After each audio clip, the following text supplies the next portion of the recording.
来关心国际消息，德国的西部城市索林郡23暗时举办多元文化庆典，却传出乌白杀人的事件，造成3个人死亡，8个人受伤。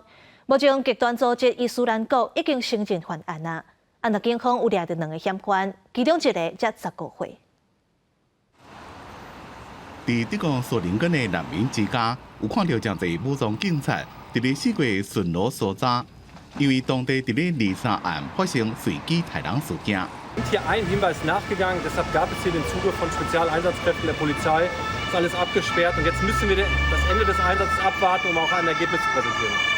索林根建成650年，安排真侪庆祝活动。无想到讲，所传讲有一个查甫人举刀看到人就抬，造成3个人死亡，8个人受伤。警方先拘留一位即个那19岁青少年，早期搁伫咧难民之家掠到第2个可疑的嫌犯。恐怖组织伊斯兰国出面承认犯案，讲因的攻击是为了要替巴勒斯坦加世界各地穆斯林报仇。 Wir müssen uns in solchen Zeiten nicht spalten, sondern stehen zusammen und lassen es auch nicht zu. 本来要举行到拜6的活动，24、252天的安排全部拢取消。